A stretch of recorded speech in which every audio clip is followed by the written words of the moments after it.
Olá, bom dia a todos.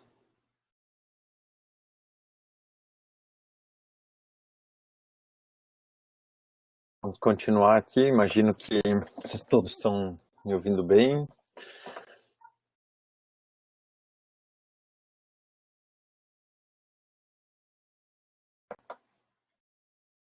Então, é o seguinte, hoje eu vou continuar de onde eu parei na última aula. Na verdade, é um conteúdo de ligação entre o que era o assunto principal da aula passada com o desta aqui. Então, na aula passada começamos a ver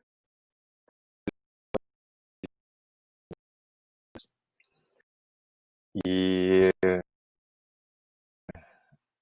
apresentei diversas técnicas usadas para isso. Ensaios de interação são os elementos centrais disso, mas nesses ensaios a gente usa outras técnicas como questionários, verbalização,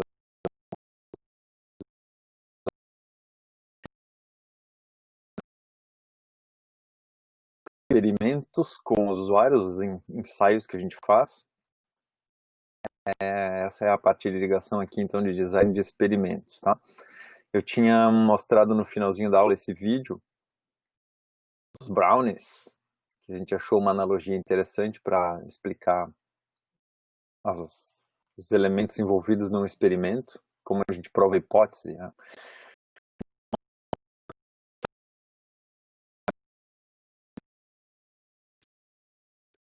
Experimental, usando um método científico, coletando variáveis e, por fim, analisando estatisticamente os resultados. E na próxima aula nós vamos fazer uma prática justamente de avaliar os resultados que a gente obteve com os experimentos. Ok. Então eu não vou passar o vídeo de novo, nós já vimos, tem o link para vocês virem lá pelo Moodle também. Então, vou começar direto no assunto. No vídeo falava de eu obter brownies diferentes conforme eu variasse os ingredientes. Então, nesse slide que nós vemos aqui, são, para exemplificar, né, 4 ingredientes. De novo eu esqueci isso aqui, eu percebi uma inversão nesses dois aqui. A balança deveria estar aqui no açúcar e esse recipiente com marcação devia estar aqui no leite, mas tudo bem. O que nós vemos aqui? Então, os ingredientes e também conforme as quantidades que a gente varia, por exemplo, um ovo, 2 ovos, ou uma colher pequena, média ou grande de farinha, né, quantidades de leite e de açúcar, eu vou ter uma influência em variáveis dependentes, em características no meu resultado. Então, esse bolo aqui vai ter um sabor, uma textura, uma cor, outros parâmetros que eu vou encontrar aqui diferentes, conforme quais ingredientes eu usei e as quantidades de cada um. Então, a gente costuma chamar essa parte do lado esquerdo de variáveis independentes, porque a gente escolhe elas. Então, elas não dependem do experimento. Já do outro lado, as variáveis dependentes são aquelas que são o resultado da interação entre os fatores. Quer dizer, são resultados obtidos sobre os quais eu não tenho controle, elas dependem do experimento, certo? Então, aqui especificando um pouquinho melhor, né, cada ingrediente eu chamo... Tem várias nomenclaturas usadas nessa área, muitas delas herdadas da área médica, porque foi ali que alguns experimentos foram feitos com tratamentos que um paciente recebia. Então, vocês vão ver, além de esses nomes que eu estou usando, que são fatores para os ingredientes aqui, e níveis, vocês vão ouvir também condições, tratamentos, outras palavras para indicar isso aqui, tá? Mas essas são as minhas variáveis independentes. Eu escolho se eu vou usar esse ingrediente e a quantidade. E a combinação disso vai me dar respostas. São as variáveis dependentes. certo? Isso vai acontecer nos nossos experimentos da mesma forma. Tome isso diretamente com uma analogia. Bom, mas como tem muitos ditos fatores aqui, um pode anular o outro, ou um pode corroborar com o outro para um efeito, né? Às vezes eles interagem até entre eles. E além disso, pode ter outros elementos que eu não estou levando em conta. Digamos que eu tente fazer o meu bolo exatamente da mesma forma, só variando os ingredientes, tá? Então eu estou controlando bem os meus fatores. Mas pode acontecer que eu fiz um bolo num dia chuvoso, outro bolo num dia de sol, e isso mudou a umidade no ar e a umidade influencia lá no resultado do bolo. Pode acontecer. Então esse não é um fator do meu experimento, porque eu não levei ele em conta, mas ele influencia. E ele influencia de uma forma que eu não controlo e, portanto, a gente chama de uma influência aleatória ou randômica. Num experimento, o que a gente tem que fazer é conseguir demonstrar que a consequência, ou seja, as respostas, né, dos nossos fatores, elas estão ligadas aos fatores e não a coisas aleatórias. Certo? Eu vou falar bastante mais disso, então, por enquanto, fica essa ideia aí.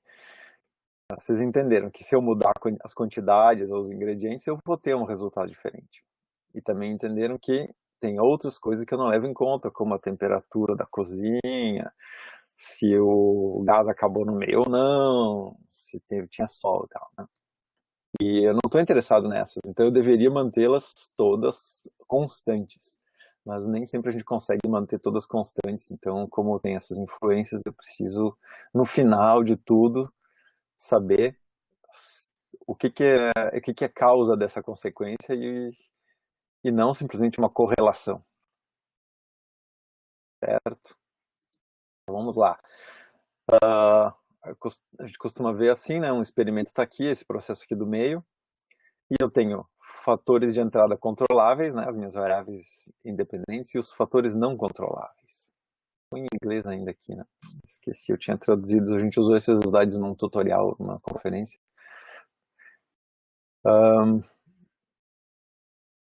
Então, todos eles contribuem para as saídas, ou seja, para as respostas que eu obtenho. Os controláveis, né, são aqueles que eu escolho o valor deles, né? Então eu posso modificar para fazer o meu experimento. E no nosso exemplo eles dizem respeito às quantidades, à qualidade também aqui, né, dos ingredientes, certo? Inclusive a temperatura deles, se eu quiser controlar. Eu posso mantê-la constante, portanto ela não é mais uma variável independente, é uma constante, né? Posso fazer isso. Mas são esses os fatores de entrada, controláveis. E aí tem os fatores incontroláveis, que eu já exemplifiquei, né? Então, no nosso exemplo aqui, eu estou dizendo que a temperatura da cozinha é uma coisa que eu não controlei, por exemplo. Certo? A gente precisa reconhecer que eles existem, entender que eles podem afetar a resposta e tentar mitigar isso. Então, num exemplo de análise de interface bem comum, uma coisa que a gente pode controlar ou não é interrupções do usuário. Então, o usuário está fazendo a tarefa no meu experimento e ele está com o telefone no bolso e o telefone vibra ou toca. Isso pode ser um fator incontrolável. Então, por isso, a gente, para mitigar o efeito, a gente, antes de começar o experimento, faz com que a pessoa deixe o celular desligado ou algo assim. Certo? Essa é a ideia de isolar os fatores. Bom, e daí, como eu já descrevi antes, né, as respostas são os elementos de saída desse processo e onde eu vou medir se eu obtive o efeito desejado ou que efeito eu obtive, inclusive. Às vezes, a gente como cientista não deseja nada, né? A gente não quer saber se aquilo ali é bom, a gente quer ver se aquilo ali é bom. A gente não quer mostrar aquilo ali é bom, a gente quer testar, né? A gente tem que sempre duvidar, certo? Tem que realmente os dados mostrarem que a gente quer a despeito da nossa vontade, que também pode ser um fator incontrolável se a gente não fizer direito, né? A gente tem tanta vontade que dê certo que influencia os dados e as análises. Ok? Então, isso aqui era o que eu tinha falado, que era a analogia de ligação da outra aula para essa. E eu vou passar, então, para o material diretamente dessa aula aqui, que é aplicação de experimentos com usuários e análise de resultados. Quero saber se vocês têm perguntas.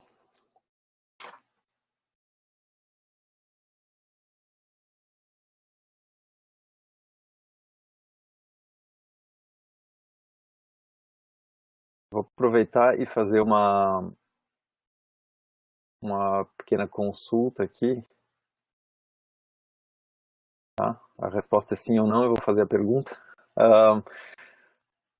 Quantos de vocês sabem o que é um teste T, Student T-Test?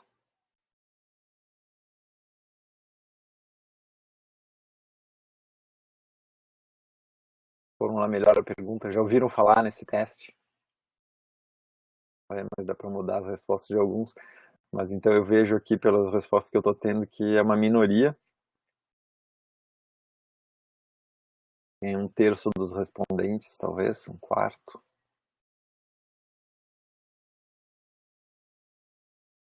Ok, vou publicar aqui resultados que eu ouvi falar. Eu só citei o teste T porque ele é o teste estatístico mais simples, que pelo menos que eu conheço.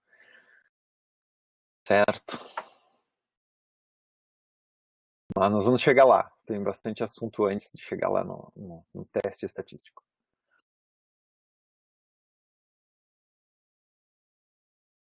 Então, a ideia dessa aula é focar na avaliação com o usuário somativa. Vocês lembram, na última aula eu tinha colocado aquele desenho em 3 partes, assim, né? Tinha elipse vermelha, elipse azul e a parte sem usuários. Depois, com usuários, uma parte era formativa, do tipo que a gente coleta a informação do experimento com o usuário e volta para o loop, né, para fazer o redesign. E a somativa eu já considero o meu produto acabado e eu quero medir o resultado final. Tá? Então, nesse caso, a minha ideia não é fazer um redesign, é realmente medir com a maior precisão possível o que eu obtenho com aquela interface em termos de qualidade, né? Estamos medindo qualidade de interface. Bom, então é comum numa avaliação somativa que a gente compare diferentes técnicas. Inclusive, se vocês conseguirem ter 2 coisas para comparar, o experimento ele fica mais simples de entender, de formular e até de aplicar. Certo? Às vezes a gente não consegue comparar diferentes técnicas, eu só estou medindo uma técnica, saber o desempenho dela. E aí eu preciso tomar outros cuidados para poder tirar dali um resultado útil. Né? Então, numa avaliação somativa, outra característica que a gente aplica, precisa para esse experimento, uma quantidade grande, um número grande de amostras para que eu consiga a validade estatística. Então, geralmente, são necessários muitos usuários, muitos sujeitos de teste, né? Muitas cobaias, digamos assim. E preciso usar um protocolo estrito. Aquela história de antes, não deixar que as variáveis não controladas, né? Aquelas aleatórias, temperatura da sala, se faltou luz ou não, esse tipo de coisa influencia. Então, um protocolo bem estrito significa que todo mundo vai sentar na cadeira na mesma altura, na mesa na mesma altura, vai estar o ar-condicionado na mesma temperatura, a tela vai ser do mesmo tamanho, com a mesma resolução. Né? Estou só dando alguns exemplos, assim, mas usar um protocolo estrito, onde todo mundo recebe a mesma instrução, tem as mesmas condições de atingir o resultado. A gente tem que entender bem as variáveis independentes e dependentes, né, que eu já exemplifiquei antes, naquela analogia. Ela nos permite obter resultados quantitativos, então eu vou ter números no final para avaliar a qualidade da minha interface, e esses números, se eu usei muitos usuários, fiz um protocolo estrito, fiz bem o teste, eu vou poder obter significância estatística. É como quando vocês veem, onde é comum a gente ver resultados de estatística, pesquisa de opinião, né? A aprovação do governo é 32%. Como é que se sabe 32%? Aí alguém pode dizer, isso ali foi porque eles entrevistaram umas 2.000 pessoas e nessas 2.000 deu isso. Só que não é simples assim. Essa ciência é melhor do que isso. Se aquelas 2.000 entrevistadas, elas estão estratificadas na população, quer dizer, eu peguei ali todas as classes sociais, todas as idades, todos os estados, todas as possibilidades, né, nível de instrução, etc., do modo que corresponde ao meu total de população. Por exemplo, se eu tenho 10% de analfabetos, na população geral eu tenho que entrevistar 10% de analfabetos. Né? Então, fazendo isso, eles conseguem significância estatística. Eles dizem, a aprovação é 32%, com uma margem de erro pequena, de 1 ponto ou 2 para cima ou para baixo. E aquilo é fato, é resultado científico comprovado. Isso é a significância estatística. Como é que a gente obtém aquilo? Bom, vocês não veem nas pesquisas de opinião a discussão sobre como eles obtiveram e tudo isso, porque ninguém entende mesmo. Né? Pouca gente entenderia, não vale a pena entrar no detalhe. Mas aqui a gente precisa entender um pouquinho mais isso aí. Então, se eu vou avaliar na verdade, um sistema como um todo, né? Eu vou avaliar a qualidade do uso do sistema. É isso. Não é especificamente a qualidade da interface ou a qualidade da interação, mas é a qualidade do uso do sistema como um todo. Né? E o sistema não é só a interface. Então, eu preciso também, às vezes, medir algumas outras coisas. Isso aqui não diz respeito à usabilidade ou experiência de usuário. E é muito comum em computação. Muitos dos grupos de pesquisa no Instituto de Informática, quando eles escrevem um artigo científico, eles avaliam o desempenho do sistema, porque sempre tem um sistema que roda coisas, resolve problemas. Então, para a computação gráfica é importante o frame rate, né? Taxa de saída da animação. Para coisas de rede, às vezes a latência é mais importante. E também tem a variabilidade, né? Eu demoro muito para mostrar um frame na tela. De vez em quando, isso pode prejudicar, mesmo que na média a latência seja baixa. E assim vai. Todas essas coisas a gente pode medir. Vocês conseguem medir lá, o meu algoritmo consegue classificar, ordenar um vetor em tantos milissegundos, né? Aí eu testo contra outro algoritmo e tal. Então isso aqui é o desempenho do sistema. Agora, quando a gente vai falar de avaliação da interação, eu vou medir o desempenho de uma outra coisa, não do meu sistema computacional, mas é o desempenho do usuário. Vou saber se aquele sistema usuário roda bem. Né? Se ele percebe bem, se ele interpreta bem, se ele toma decisões rápidas, se ele consegue ter uma precisão motora para indicar respostas. Né? Eu estou medindo uma série de fatores do usuário. Mas o que eu quero não é saber se aquela pessoa lá é boa nisso ou naquilo. O que eu quero é saber se a interface é boa. E eu faço isso indiretamente medindo o desempenho do usuário em tarefas. Se um usuário for bem na tarefa com a minha interface, não quer dizer nada.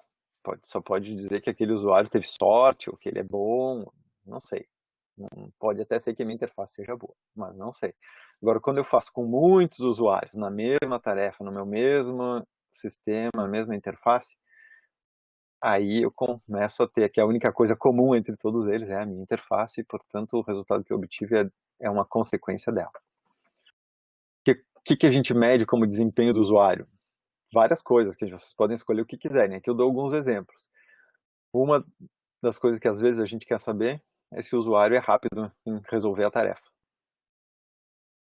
Pode ser que se ele é rápido em resolver a tarefa, a interface é que esteja ajudando ele a ser rápido. Né? Ele está sendo eficiente, fazendo muita coisa com pouco esforço. Eu posso medir precisão, número de erros, né? O usuário vai fazer N vezes alguma coisa, eu vou ver quantas vezes ele erra, ou isso seria mais acurácia, né? E ainda a precisão, que é o tamanho desse erro. Se se afastou muito do ideal, ou se ele se afastou pouco do ideal. Depende muito da tarefa de interação ali, o que é a precisão. E ainda tem diversas métricas específicas do domínio da aplicação. Vocês têm lá um aplicativo para ajudar pessoas que têm ansiedade. Então, como é que eu faço para ver se deu certo? Eu vejo se as pessoas melhoraram e têm menos ansiedade agora do que tinham antes de usar o sistema, né? Então, eu estou usando uma métrica do domínio. E aqui eu dei outros exemplos. Educação, a gente vê se aprendeu, se o aplicativo é feito para educar, né? Então, faz uma prova antes, uma prova depois, faz uma prova com quem não usou o aplicativo, quem usou, e a gente mede. E várias outras coisas, né? Em treinamento, às vezes a gente quer medir consciência espacial, em design, a expressividade, e assim vai conforme a métrica, conforme o domínio. Aí algumas dessas medidas que a gente toma de desempenho do usuário são quantitativas, né? O tempo que levou, o número de erros, tal, eu consigo quantificar. Outras podem não ser, e elas entram bastante na parte de experiência de uso, né? O usuário vai responder um questionário onde ele diz que ele não se sentiu cansado depois do experimento, que ele achou que resolveu bem rápido, né? Então, questões que podem ser mais qualitativas também eu tiro daí. Perguntas? Podem me interromper se tiverem alguma dúvida, tá? Isso aqui é bem crítico porque vocês vão ter que fazer no trabalho de vocês e vão ter um exercício semana que vem. E cai na prova também.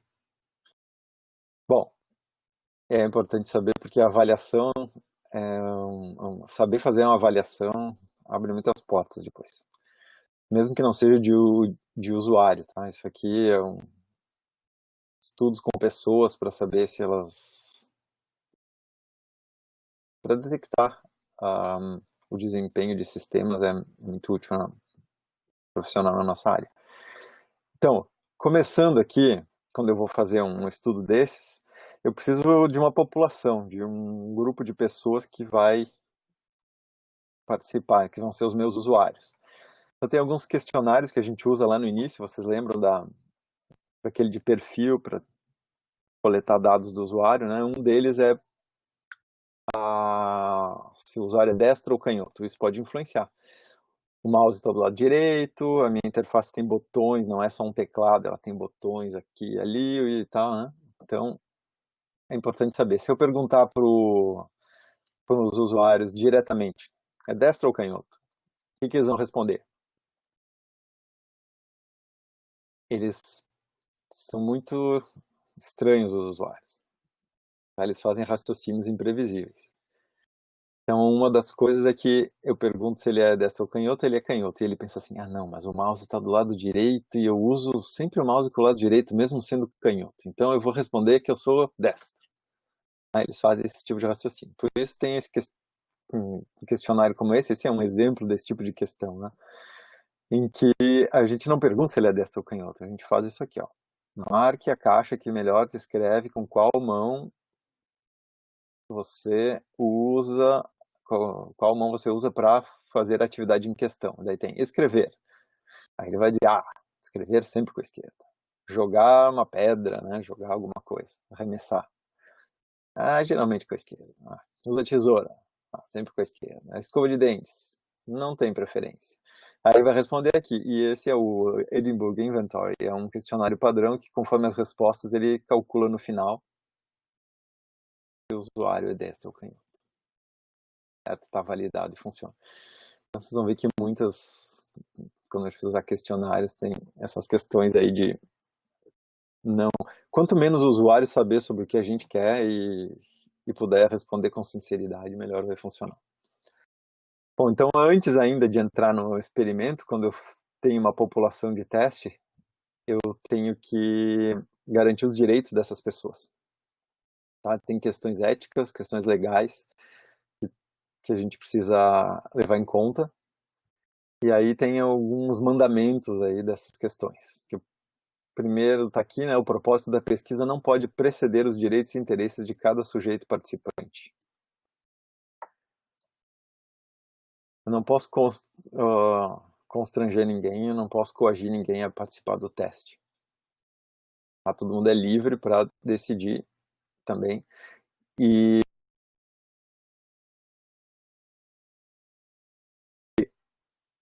ixi, travei. Tem uma travada aqui. Espero que continue funcionando bem. Aparentemente. Sim. Então vamos lá. É aquela história. Eu quero achar cura para o coronavírus. Posso inocular alguém com o vírus só para testar meu remédio? Não posso, né? Isso aí é inaceitável. Mesmo que seja a razão seja salvar milhões de vidas, os direitos daquela pessoa ali têm que ser respeitados apesar disso. Tá? O objetivo da pesquisa, que é salvar milhões de vidas, não pode se sobrepor ao direito daquele indivíduo. Aí, em computação, a gente geralmente não se dá conta dessas questões e a gente está tendo que se dar conta agora cada vez mais. Especialmente com inteligência artificial, a influência em fatores éticos da computação aumentou bastante e a preocupação também. As máquinas podem decidir coisas por nós e tal. Bom, mas no contexto aqui de teste com o usuário, o que eu preciso é garantir isso aqui. Então, prever riscos. A pessoa pode ficar tonta e cair, se machucar. Então eu tenho que colocar alguma coisa que proteja ela nesse experimento. Muitos a gente vê, eles usam cinto de segurança preso num cabo no teto para a pessoa se cair não se machucar, ou colocam colchões, por exemplo. É claro que a maioria dos testes de uso, a pessoa está numa situação em que não há muito risco a princípio. Mas pode haver, por exemplo, se a taxa de atualização da tela for tal, isso causar convulsões, né? Tem pessoas suscetíveis a isso. Então tudo precisa ser muito pensado antes, quando a gente vai fazer um experimento. A gente não pode ignorar aqui, né, esse item. Tem que levar em conta o conhecimento de toda a literatura. Não posso ignorar isso. Por exemplo, se sabe lá que se eu deixar a pessoa mais de meia hora com óculos de realidade virtual, ela vai vomitar. Então, eu não posso fazer o meu teste sem levar isso em conta e depois dizer, eu não sabia. Privacidade também. Isso aqui é muito negligenciado. Nos nossos trabalhos de conclusão, tanto de graduação, de mestrado, doutorado já é mais difícil, mas os alunos vêm ali e apresentam o trabalho dizendo, essa aqui é a minha tia, ela fez isso aqui. Esse aqui era o Zezinho, ele não conseguiu completar a tarefa. Não posso identificar nunca as pessoas.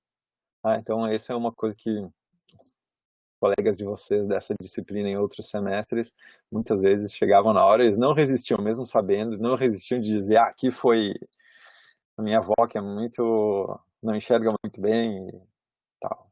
Tentam explicar os resultados, os dados deles, entregando a identidade das pessoas. A gente tem que manter tudo anonimizado, sem divulgar dados das pessoas. E claro, os sujeitos todos têm que dar um consentimento. Vocês chamam pessoas para fazer um experimento, elas aceitam, voluntárias, querem ajudar vocês. Elas chegam lá e quando elas ficam sabendo do que é o experimento, elas não querem mais. Mas aí elas se sentem comprometidas e acabam se sujeitando. Isso não pode. Ela tem que, na hora de fazer, poder ler assim, o experimento pode causar tais coisas. Quer fazer ou não quer fazer, pode sair agora se não quiser e pode interromper o momento que quiser, sem nenhum prejuízo. Aí ela dá o consentimento com liberdade.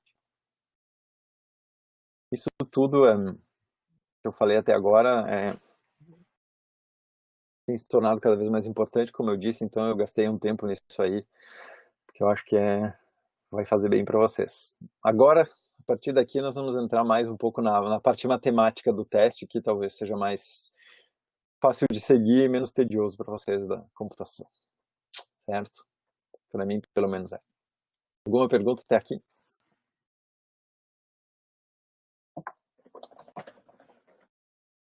Então, eu vou explicar como fazer o experimento usando um exemplinho de interface, tá? Nesse meu exemplo, é a interação com um objeto virtual e a tarefa é fazer docking. Docking é alinhar dois objetos iguais, né? Ou, enfim, colocar num slot um objeto, encaixar ele. Então aqui eu tenho um cubo semi-transparente vermelho, vocês estão vendo 3 versões dele, o 1, o 2 e o 3. E eu tenho um cubo azul, opaco, não é transparente, preso na mão do usuário, do sujeito. Ele está preso na mão aqui que a gente considerou a não dominante, tá? A esquerda é a não dominante. Então o cubo azul preso na mão não dominante, ele tem que mover a mão de modo a encaixar, a ajustar a posição e a orientação desse cubo em cima de um cubo vermelho. Certo? Essa é a tarefa, ele só tem que mover a mão e encaixar. Quando encaixou, acabou, e aí ele vai mostrar, o sistema vai mostrar outro cubo, e aí ele vai fazer mais uma trial, né? Mais uma repetição da tarefa. Ele pode repetir isso várias vezes, cada uma é uma amostra, então eu posso fazer quantas amostras eu achar que é útil para o meu experimento, para diluir certos fatores aleatórios, né? Aqui, além de eu ter essa tarefa de encaixar no cubo, eu tenho 3 condições diferentes que estão representadas pelos 3 cubos ali. Numa delas, o cubo vermelho está na mão dominante. Então eu tenho as 2 mãos com cubos. E eu tenho que alinhar os dois. Essa é a condição 1. Aí eu tenho uma segunda condição em que o cubo não está preso na outra mão, ele está fixo no espaço. E ele está sempre à mesma distância da minha mão esquerda, né, do cubo azul. Sempre na mesma distância, porém não no mesmo lugar. Ele pode aparecer em qualquer ponto nessa esfera, em torno desse ponto central que é a mão esquerda. Certo? Então ele está sempre à mesma distância, porque aí eu controlo a distância. E eu sei que eu posso eliminar a distância do meu cálculo depois, se eu for modelar esse movimento aí, né? Não tenho a distância, é realmente a habilidade de alinhar com a mão e não é a distância que importa. Então, essa é a condição 2. E a condição 3, ele pode aparecer em qualquer lugar, a distâncias variáveis em qualquer lugar. E aí vou ter, além da posição, também as distâncias variando.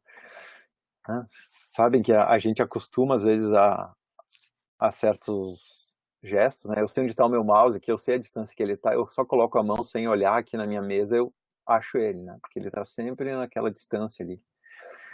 Estou acostumado. Se daqui a pouco ele está em outra distância, eu vou ter que ajustar e ficar apalpando até achar. Então vocês entenderam que são 3 condições diferentes para essa tarefa. Então eu posso dizer aqui, já adiantando um pouco, que a condição do cubo é uma variável independente. Eu decido se ele vai fazer a 1, se ele vai fazer a 2, se ele vai fazer a 3. Então essa condição, essa variável, ela tem 3 valores possíveis.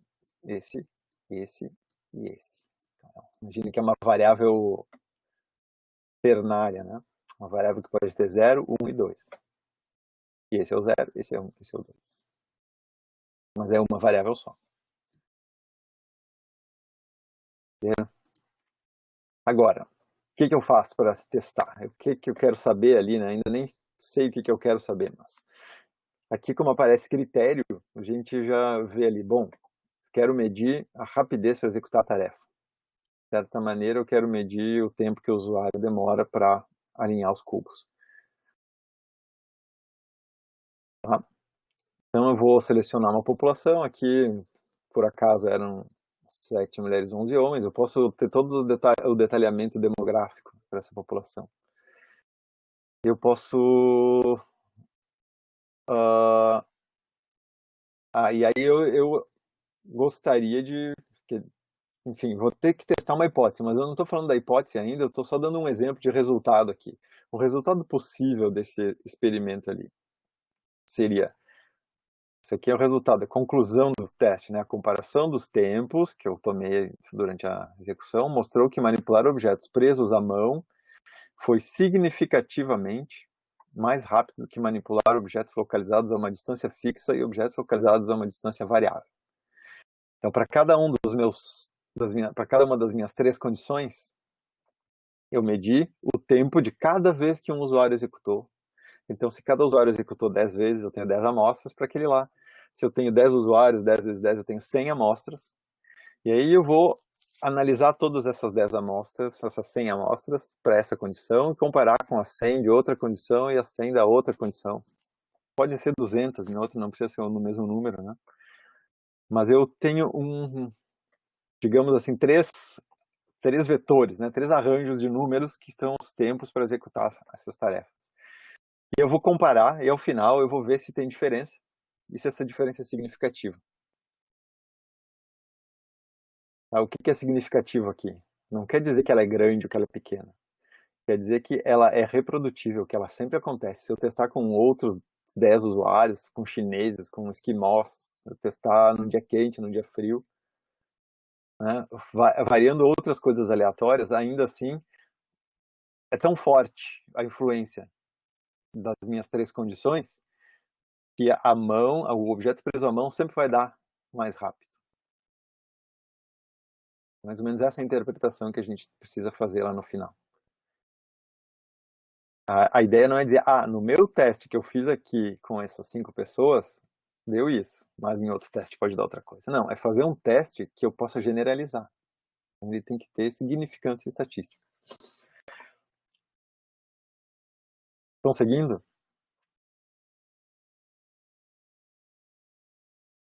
Bom, vamos lá. Então, para fazer isso, a gente usa um método científico, certo? Formando ou formulando uma hipótese. A hipótese poderia ser assim: com o objeto preso à mão é mais rápido, com o objeto à distância fixa é mais rápido. Ou, essas são hipóteses amadoras, tá? São hipóteses possíveis, mas um bom cientista ele não vai já supor que aquela ali é melhor. Então ele vai fazer uma hipótese assim: há diferença nos tempos se eu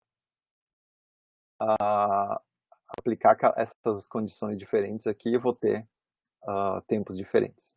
Não sei ainda qual vai ser maior, qual vai ser menor, mas eu tenho uma ideia que eu posso argumentar, né? Posso supor assim, olha, como esse aqui é preso à mão, né? É uma situação diferente dessa aqui, que é a distância fixa, então eu imagino que vai dar um tempo diferente. E aí vamos testar essa hipótese. E aí no final vai ser assim, realmente era diferente. E esse aqui foi mais rápido. Um extra, certo? Então essa é o que eu chamo da minha hipótese real. Tem diferença. E aí existe um conceito abstrato aqui, que a gente não precisa nem escrever ele, mas que a gente sabe que é a hipótese nula. A hipótese nula significa o contrário da hipótese real. Quer dizer assim, eu não acho diferença. Ou eu acho diferença ou eu não acho diferença. Então a nula é essa. E isso é útil depois, que é na prova de hipótese, tem que eu vou falar aqui mesmo nesse slide, né? Sobre o uso da hipótese nula. Mas primeiro, o segundo passo, coletar dados. Então a gente vai detalhar depois como fazer essa coleta dos dados, né? Mas é onde eu faço o experimento e gravo lá as medidas, quanto tempo o usuário demorou. Depois eu vou analisar os dados, eu tenho lá minhas listas de quantos segundos ou milissegundos o usuário demorou para cada tarefa. Tem que analisar, o que eu faço, o que vocês fariam? Cada um conhece alguma ferramenta, né? Não conhece muitas ainda, mas pode colocar numa planilha, num Excel, planilha do Google Docs, fazer a média, né? Calcular desvio padrão, e assim a gente vai usando mais ferramentas estatísticas, calcular a variância, aplicar o teste T, que poucos de vocês conhecem, né? Esses testes estatísticos, eles vão nos dar resultados que permitem aceitar ou não a hipótese. Então, a lógica por trás dessa prova de hipótese, ela é a de tentar comprovar o inverso e falhar. Quer dizer, eu tento provar a hipótese nula, mas às vezes falar dessa questão da hipótese nula confunde os alunos, tá? Muitos vêm aqui apresentando a hipótese nula, então vocês não precisam no final, na apresentação lá, descrever nada da hipótese nula, só para vocês entenderem como funciona a questão de analisar e aceitar ou rejeitar uma hipótese.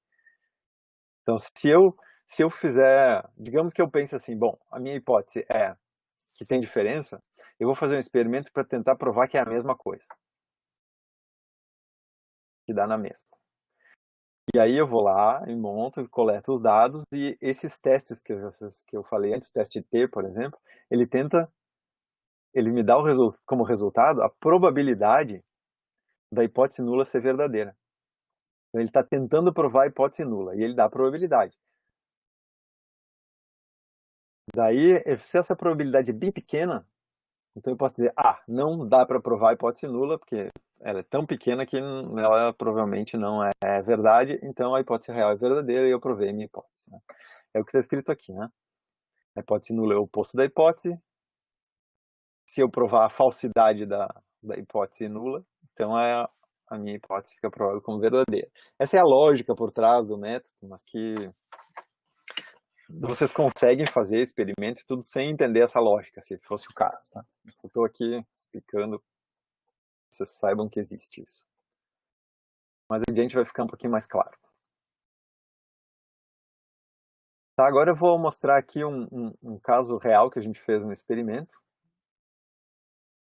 Tá? E é um caso bem típico, porque o nosso problema era identificar qual técnica de interação é melhor para uma determinada ação do usuário no sistema. Nesse caso era selecionar uma dessas esferas.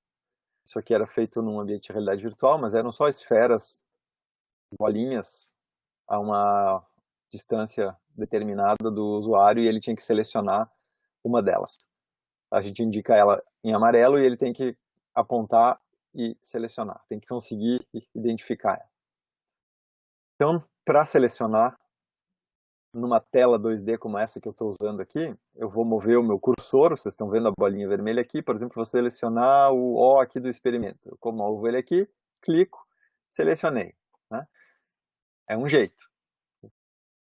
Tem um outro, que é vir aqui e fazer um círculo em volta do O, né? Com o meu mouse. É um outro jeito. Então são duas técnicas diferentes já. Como aqui eu estava em 3D num ambiente imersivo, as técnicas que a gente usou foram essas duas aqui. O raio virtual, que é o apontador laser, né? É como se eu tivesse uma varinha mágica na mão que eu aponto e ela tem um raio laser infinito, onde ele bateu numa esfera e eu confirmar com o botão, eu selecionei. Essa é uma técnica clássica. Por isso, a gente escolheu ela para comparar com o Disambiguation Canvas, que é uma técnica que nós propusemos. Que a gente gostaria, né? O nosso design foi visando que ela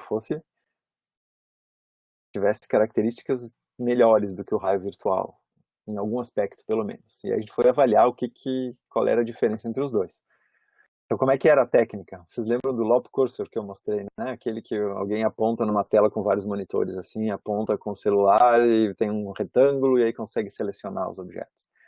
Essa aqui é a mesma técnica, só que usando não um display wall, mas um óculos de realidade virtual. Então, eu estou dentro do ambiente, olhando em volta, mas estou com o celular na mão.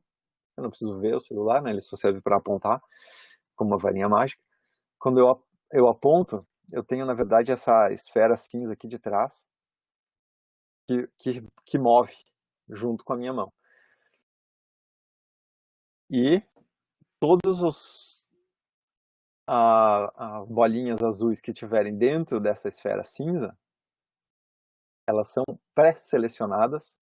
Quando eu tocar o dedo na tela do celular, elas são movidas todas para esse retângulo aqui, que representa a tela do celular, e aí eu posso, com o meu dedo, deslizar em cima da tela e ele move essa seta, que é o cursor, e seleciona. Então é uma seleção em 2 passos, né, com níveis diferentes de precisão, e que tem essa tela de desambiguação que a gente chamou de Disambiguation Canvas. Porque a minha esfera grande lá, ela pega uma região grande do espaço onde eu tenho vários objetos, e então ela seleciona vários, mas eu não quero todos, eu quero só um, então eu preciso desambiguar. A nossa hipótese de cara é que isso aqui vai me dar mais precisão, já que nessa aqui, o raio posso ter dificuldade em apontar o raio para bolinhas bem pequenas. E aí eu posso clicar fora sem querer. E essa aqui eu consigo mais rapidamente selecionar um grupo e depois desambiguar com mais precisão. Essa era a ideia, tá? Para explicar um pouco a técnica. Então eu queria saber qual é melhor. Melhor é uma coisa bem abstrata, eu ainda preciso definir o que quer dizer melhor. Então a gente faz hipóteses, né, sobre o melhor, assim, essa é mais rápida, essa é mais precisa. Eu não escrevi aqui a hipótese, depois ela deve aparecer. Mas a meta de um experimento qualquer é associar a causa a um efeito. Então, eu quero mostrar que há uma diferença no desempenho do usuário e que a causa dessa diferença é a técnica que eu usei.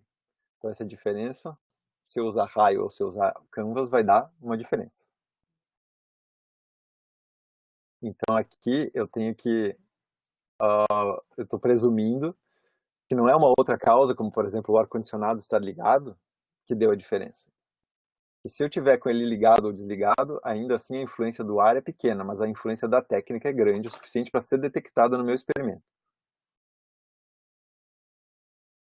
Então aqui, digamos que eu estou medindo, né, o tempo para completar a tarefa T. Esse é o efeito que eu estou medindo, é a minha variável dependente.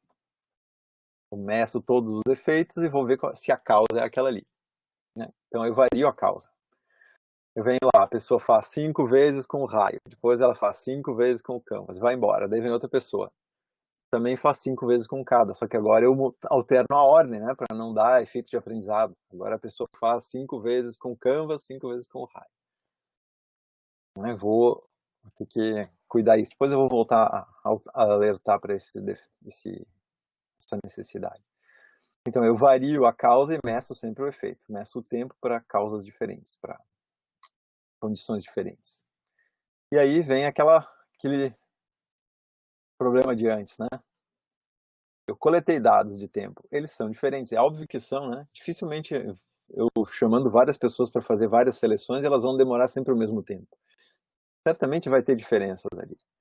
Mas essas diferenças são causadas por desatenção, porque a esfera selecionada estava mais longe ou mais perto da mão, então tudo isso influencia no tempo. Né? Os meus dados coletados são influenciados por essas variações randômicas do mundo real.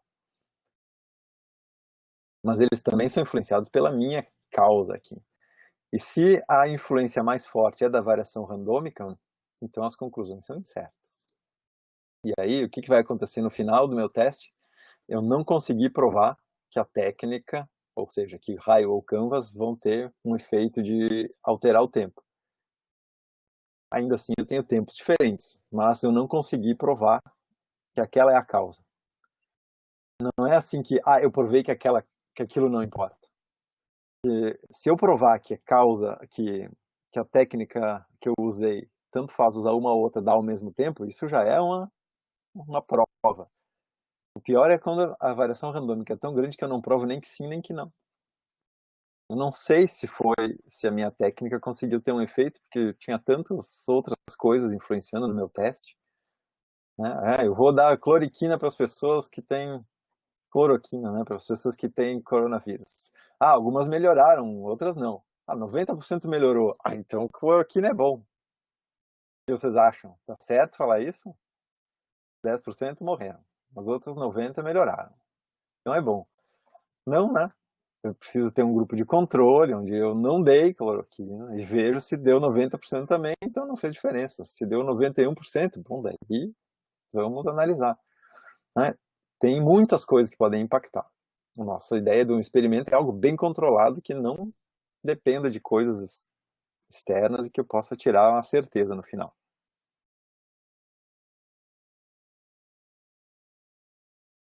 Vamos lá, então, estatísticas. Para provar, né, se aqueles meus tempos coletados, que são fatalmente diferentes, se essa diferença é significativa. Então, uso estatística. A meta é provar que o efeito medido não é resultado da variação randômica. Então, a minha hipótese, né, é sempre que a causa do efeito é estranho, mas tem efeitos que eu não sei a causa. Então, provar que o que causou aquele efeito foi a técnica. Que elas são diferentes, que realmente dá diferença. E que a hipótese nula seria, bom, a técnica não importa. Aleatoriamente vai dar, às vezes, uma mais rápido que a outra. Que não importa tanto, depende do usuário, depende de onde cai a bolinha, né? Depende de outra coisa, sei lá.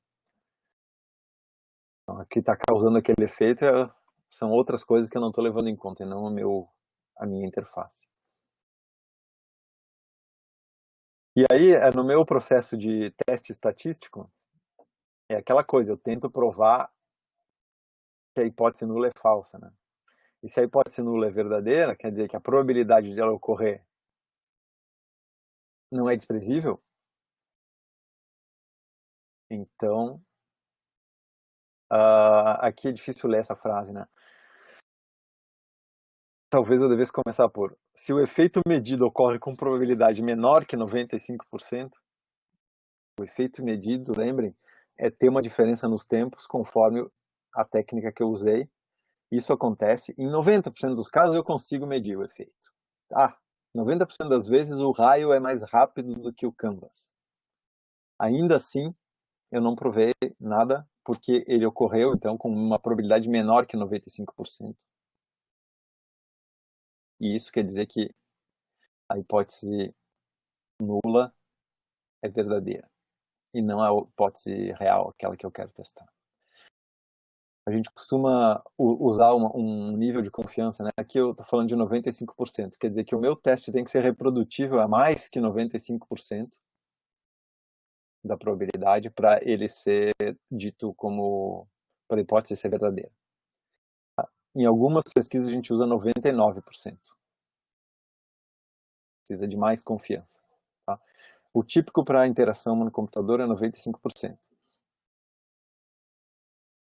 Então, assim, se realmente a técnica produz um efeito, o que eu medi lá nos meus tempos tem que ser muito maior, né, do que a variação randômica.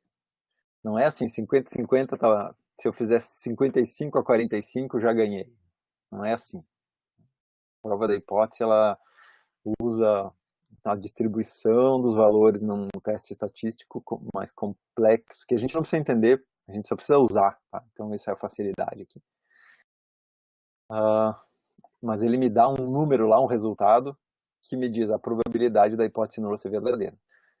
E se ele me der um número lá, a gente costuma colocar a probabilidade não em percentual, né, mas aquele 95% significa 0, aliás, o contrário dos 95%, né, o que sobra, o 5% que sobra é 0,05.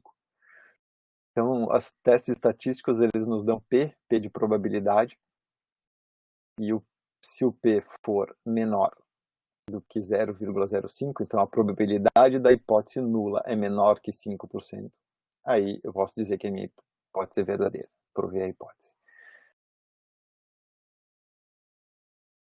Aposto que vocês não entenderam completamente isso aqui que eu estou explicando.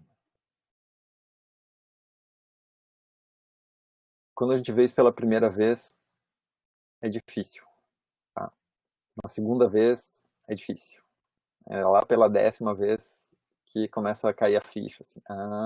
Claro, daí a gente começa intuitivamente a compreender isso aqui. Mas então, por isso, eu vou fazer várias repetições da mesma coisa, e vocês vão ter que ler isso aqui, vão aplicar no exercício, tudo isso para pegar bem essa ideia. Tá bom?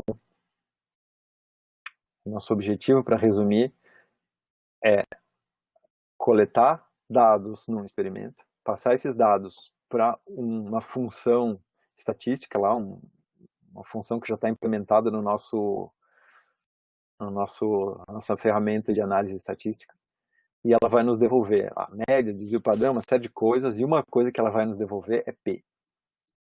P é a probabilidade da hipótese nula ser verdadeira. E eu gostaria que o meu P fosse bem pequenininho. Se ele for 0,0000, coisas assim, por exemplo, então eu vou ficar bem feliz, porque eu provei a minha hipótese, seja ela qual for. Tá? Se o P for 0,54, por exemplo, ele já é maior do que 0,5, do que 0,05, né, do que 5%. E aí eu não provei a hipótese. E o meu resultado é inconclusivo. Eu vou dizer assim, não sei se tem diferença. É o mesmo estado que eu estava no início, então não me levou a nada.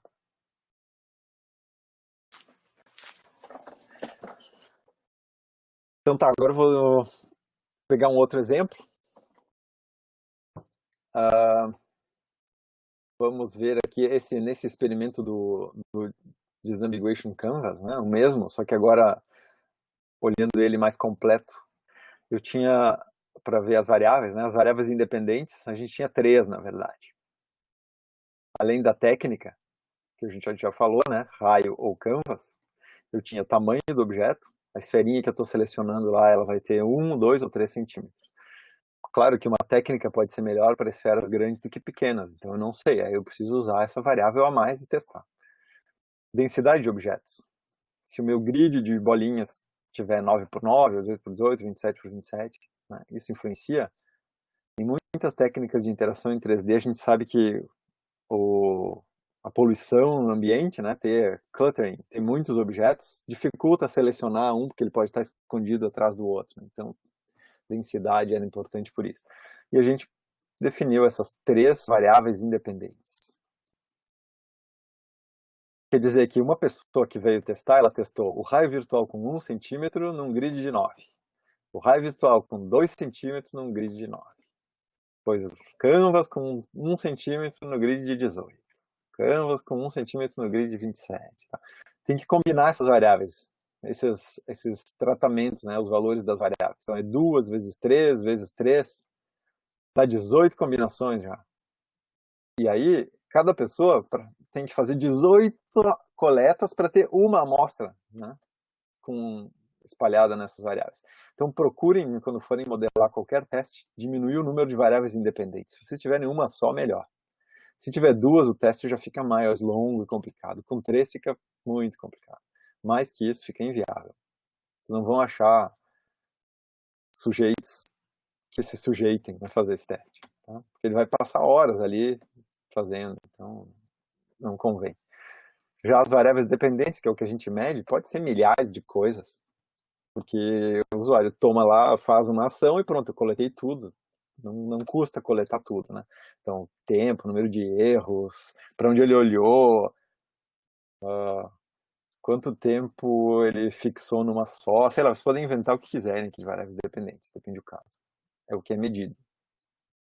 Então, a gente mediu o tempo para completar a tarefa e o número de erros. O número de erros é quando selecionou o objeto errado ou quando clicou fora, né? No nosso caso de seleção. E aí, nós coletamos uma série de valores.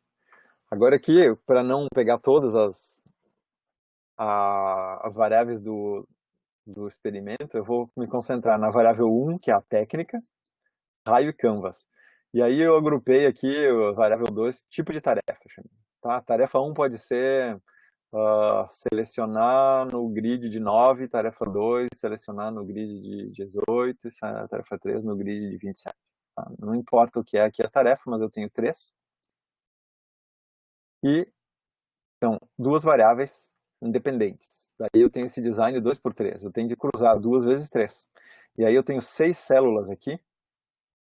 Em cada uma dessas células eu vou ter lá o número. Bom, o usuário, vamos chamar ele de sujeito com identificador 01. O usuário 01, para o raio virtual, deu 2 segundos na tarefa 1. E para a tarefa 2 com raio virtual deu 3. E para a tarefa 3 deu 2,5. Já com o Canvas, ele demorou 1 nessa aqui, 2,8 nessa aqui e 3 nessa aqui. Então, para cada usuário, quando eu tenho 2 por 3, eu já tenho 6 valores coletados, né? Isso quer dizer que se eu tiver agora N usuários, em cada célula dessa aqui, eu vou ter N valores que eu coletei, né? Vou ter aqui 2,1, 0,4. Aqui são 3 usuários. E vou ter um monte de números aqui dentro se eu tiver muitos usuários, né? N usuários por célula. E isso aqui é para o tempo. Eu vou ter uma tabela igual para o número de erros. Vocês veem que os dados vão ficando grandes se eu tenho muitas variáveis independentes, né? Se eu tiver só uma, é mais simples.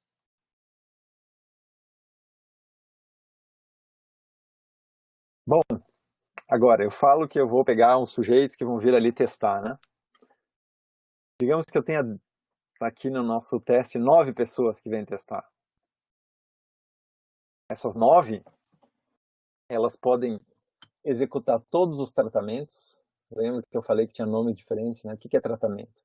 Tratamento é o valor de uma variável independente. Então, se eu tenho lá o raio virtual e o canvas, eu tenho 2 tratamentos. Eu estou dizendo aqui que todos os usuários vão fazer canvas e vão fazer raio, vão fazer as duas. Primeiro uma, depois a outra. Então aqui eu elimino primeiro o efeito de ordem de execução, separo os usuários em 2 grupos, né? 5 dos meus 9 vão fazer raio e depois canvas, e os outros 4 canvas depois raio.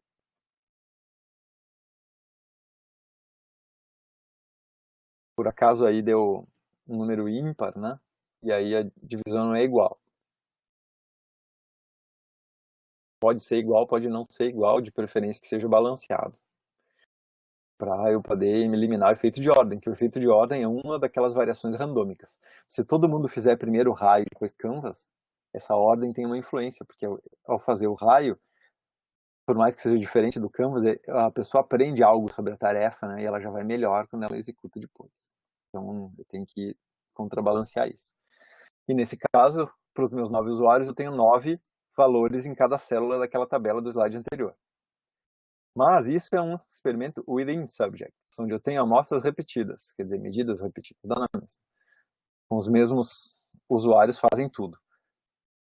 Eu posso eliminar esse problema da ordem se eu não repetir. Faço between subjects. Cada usuário faz só um dos tratamentos. Ou só raio ou só canvas. Certo? O usuário não repete, ele nem sabe que existe a outra técnica. Ele só vem lá, faz uma e vai embora. Nesse caso, para eu poder obter 9 por célula, que é o que eu tive antes, eu vou precisar de 18 pessoas. Eu vou precisar 9 fazendo uma técnica e 9 fazendo outra técnica. Então, se vocês têm poucos usuários, vocês geralmente são forçados a usar o within subjects. Faz o sujeito testar tudo para ter mais amostras.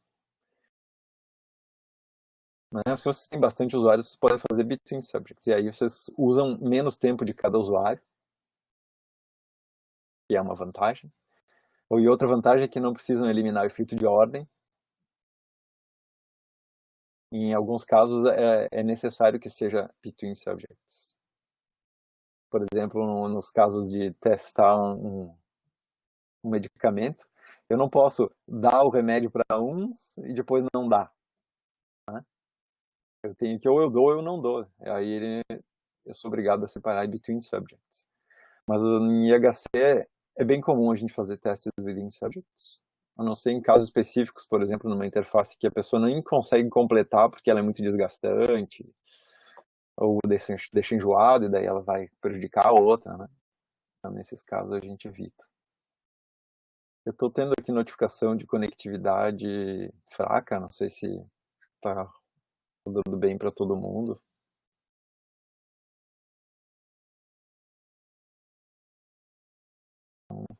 Não sei se é a minha, se é o mconf, mas tá ok, tá funcionando aparentemente. Bom, agora que a gente já falou um pouquinho de cada um dos detalhes, né, individualmente, vamos tentar montar o quebra-cabeça. Como é que é o procedimento de teste? Faço para cada um dos usuários que vem lá, ele chega, né, o usuário chega para fazer a sessão, marquei com ele 2 da tarde, ele chegou, eu peço para ele preencher um questionário de caracterização, é o pré-survey, preenche lá o formulário com alguns dados pessoais, não para identificar a pessoa, mas de características, né? Sei lá, qual é o peso e a altura, isso pode influenciar na minha interface. É destra ou canhota, essas coisas. Tem experiência com interface tátil ou não? Tá, faço ali. Daí eu vou testar a primeira técnica, digamos, né? Aqui em IHC geralmente a gente testa técnicas de interação, interfaces, então aqui eu disse instruções da técnica 1. As instruções não são sobre o experimento. Então eu não vou definir o objetivo do experimento. São instruções de como usar. Essa técnica é assim, tu pega o dispositivo, aponta para cá, quando tu aperta o botão, seleciona. Tá? E a tarefa vai ser selecionar alguns desses. Vai demorar uns 10 minutos. Pronto, disse isso para ele, ele não sabe que eu quero testar com qual técnica é melhor, qual é mais rápida, qual é mais eficiente, qual que é a minha, qual que não é a minha, qual que é essas coisas do experimento não interessam para o usuário. Se eu fizer isso, eu vou estar influenciando. E depois que ele sabe como é que usa a técnica, geralmente ele tem que ter um tempo de ambientação. Então ele treina um pouquinho. Ó, faz aqui 5 vezes para ver se entendeu. E ele treina, tá bom, legal, entendi. Feito isso, agora ele vai para execução real. E aí é aqui que eu vou medir o tempo, outras coisas. Tá, em geral, ou a gente põe alguma diferença entre esse treino e a execução. No nosso caso típico em ambiente virtual, a gente coloca a pessoa num ambiente virtual de uma sala onde ele tem que selecionar cadeiras. Daí depois na execução real, ele na verdade está numa floresta onde ele tem que selecionar árvores. Tá? Então isso muda já. É o suficiente para ele entender a técnica, mas a tarefa não é bem a mesma, né? Perceber as árvores numa floresta é diferente das cadeiras numa sala. Tá? Assim. Então executou, tomou tempo, ele preenche questionários sobre essa técnica, lembram do pós-trial, né, ou pós-session, ele responde questões poucas, né, single easy question, uma questão só, foi fácil, foi difícil, por exemplo. E daí ele vai para a segunda técnica, se tem uma segunda técnica, ou uma terceira e quarta, né, depois, mas ele faz tudo a mesma coisa para a segunda. Pega as instruções, não define o objetivo. Treina, executa, toma um tempo, questionário. E depois o post-survey, que são as medidas finais, onde eu vou medir as opiniões, se a 1 é melhor que a 2, se a 2 é mais rápido que a 1, se a 3 é mais difícil que a 1 e a 2, né? Essas coisas aqui no final. Esse é o procedimento. Ao final, o que eu tenho? Arquivos cheios de números, né? Respostas de questionários, medidas de tempo, medidas de erros e etc. E aí a gente vai passar para análise. Eu vou já aqui mostrar esses dados, né? Como é que ficaria. Por exemplo, para o meu experimento, são as variáveis dependentes medidas. Então eu tenho uma planilha. O típico é a gente... Bom, vocês vão coletar dados no experimento de vocês por logs no sistema que vai gerar um arquivo TXT, CSV, sei lá. Vai gerar registros no banco de dados, não sei. Mas vocês têm que organizar esses dados e um jeito bem comum é a gente fazer isso aqui. Ó. Cada linha da minha planilha aqui, dessa tabela, representa um usuário. Então eu vou numerar eles aqui, usuário 1, usuário 2, usuário 3. Daí, na tarefa 1, com essa técnica, eu obtive esse valor aqui. Na tarefa 2, com essa técnica, eu obtive esse valor. Na tarefa 3, com essa técnica, esse aqui. Tarefa 1, esse aqui. 2, esse aqui com a outra técnica. Tá? Então, para cada usuário, eu tenho todos os valores dele numa linha. Se eu tiver muitas variáveis independentes, isso aqui vai ser grande, né? Eu vou ter aqui por cima a minha outra variável, que poderia ser tamanho, por exemplo. Para o tamanho tal, com essa técnica, com essa tarefa, deu isso. Daí vou ter aqui o outro tamanho, e tudo isso aqui de baixo, repetido aqui. Certo? São assim os dados. E depois vou fazer análises aqui em cima. Me digam agora. Vocês acham que conseguiriam chegar até aqui? Quer dizer, planejar um experimento onde vocês aplicam questionários, uma tarefa, as pessoas realizam a tarefa, o sistema gera logs e tal, e vocês têm uma planilha assim. Vocês têm que ser capazes de fazer.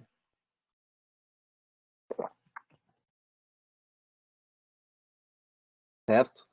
E vocês têm que fazer isso de uma forma organizada, já pensando nas hipóteses que vocês querem provar, porque se, por exemplo, vocês não mediram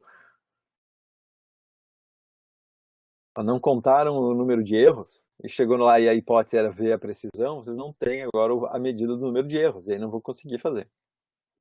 Tem que pensar nas hipóteses para poder montar o teste de modo a coletar os dados. O que algumas pessoas apressadas fazem, ao invés de pensar bem no problema, coletam tudo que é dado e pensam nisso depois. Só que daí elas ficam submersas em tantos dados. Pode ser meio complicado. Certo. Então, uma vez que eu tenho os dados, agora tudo que a gente vai ver daqui para frente é como analisar esses dados e chegar a conclusões. Tanto hoje quanto na próxima aula, semana que vem, é você fazer isso, analisar esses dados e chegar a conclusões.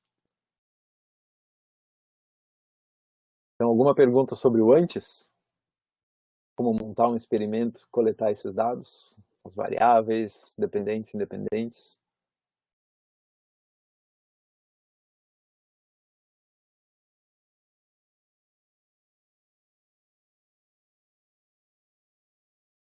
Bom, eu vou seguir.